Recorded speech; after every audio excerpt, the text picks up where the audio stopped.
Hi, welcome to Tunescape. This video is going to have a few tips and tricks that you can use to get the most out of your Tunescape editing. I may move quickly through some of the motions in this tutorial. If you are confused about what I'm doing or how to get around, please see the earlier videos in this playlist. Every Tunescape starts with a seat. This is where you will load into when opening a Tunescape. You can replace the starting seat by placing another and deleting the first. If a file is saved or uploaded without a seat, a default seat will be created at the center of the Tunescape. Take the viewer on a journey by animating the seat. Be careful though, a sudden drop in virtual reality can cause nausea and discomfort. Tunescapes which cause significant discomfort to many users may be removed from the community. By setting keyframes on a seat at various positions in your space, you can quickly transport yourself across long distances. To teleport to the closest seat when in editing mode, all you have to do is open the menu and choose View. That will bring you back to the closest seat and take you out of editing mode. I'll show you in this case here, this recliner has a bunch of keyframes. And what I can do to get around in this scene, as you can see, there's this part here. If I go down, you can see in the distance there is the space section, and down here to my right is the underwater section. So in order to get around quickly, what I can do is click on View to be planted into the closest seat. And then if I go to my animation timeline and scrub along, it will follow to wherever I am. In this particular one, this section here is space. And if I move forward, now we're at the underwater. And in each of these cases, if I go to edit, you see this is just my chair that's been animated around the world. Let's say I wanted to go back to the start point up there. Well, I can move my timeline here, go back to the start, and then View, and it snaps me right back to the chair, which is now at its starting position. You can see how this can be used to quickly pop around from one spot to another in the worlds that you create. Let's take a look at using groups for custom scaling. Now let's say I wanted this tendril of the jellyfish here to be just slightly smaller than the one above it. But if I were to use the normal scaling here, it goes down a little bit too far. I don't want it to shrink down quite that much. So what I can do is place it, then I'm going to hold left trigger, select it, and that creates a group with just this object. Then I can select the group, move, and now if I scale the group, basically the group resets the scale factor so I can scale at a smaller amount. And then at this point I can ungroup it, grab it again, and attach it to the jellyfish group.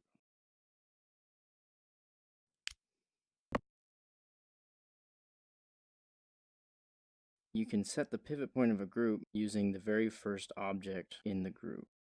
If I want the pivot for this periscope to be on this pole that I'm holding, I will start with that, holding left trigger when I click, and add the drum to it. Now, as you can see here, if I grab it and rotate, it rotates around that first object. Something interesting that you can do with this is to create a custom pivot point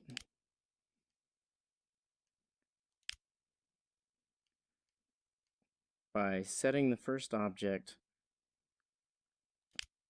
in the group and then removing it from the group.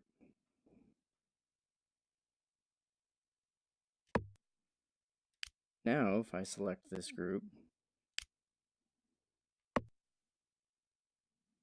the pivot point remains out in space, and I could attach back to the bar, leaving the pivot in this weird spot. Let's say I want to create spinning fan, but I don't want anything in the center.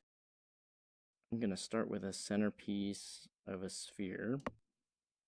So this will be my center position. Set that there, and I'm going to go ahead and start a group with the glowing sphere. Now create some pieces to attach to.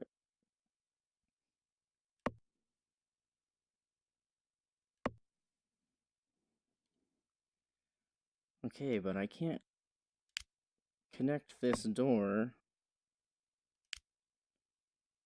because it's not touching the object there. So I can't make it part of the group because it's too far away. Well, I can grab something just to go in between. It really doesn't matter. I'm gonna go ahead and take this guy, turn it sideways, and I'm going to add this one to the group I've started, and add the subsequent door.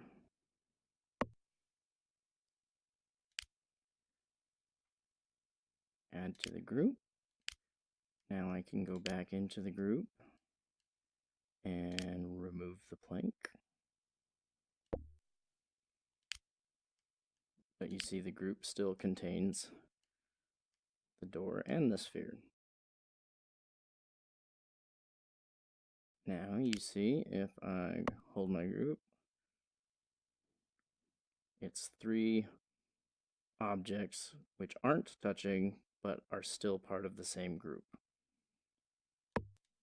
Then, as I said earlier, I could remove that sphere again, and I'm left with just the 2 pieces with a pivot right between them.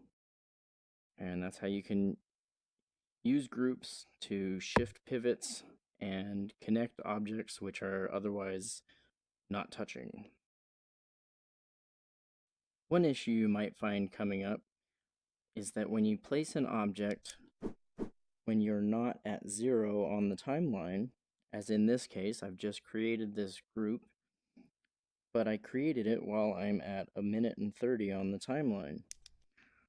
So if I go to the group, properties, you'll see it has a keyframe at 0, and it has a keyframe at the current time. When you very first place an object, it will automatically create a keyframe at 0 at the location where you've placed it. Keep in mind, though, this means the position, rotation, scale, color, those are all set when it's very first placed.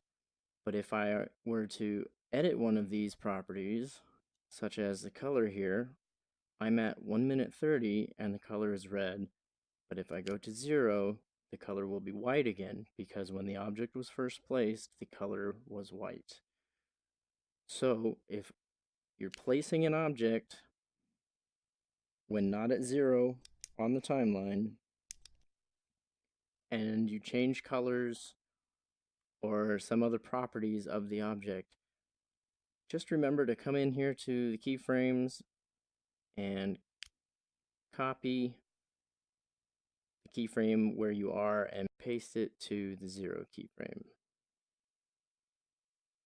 Sometimes it's hard to get an object to rotate exactly the way you want it in 3-dimensional space using a standard controller.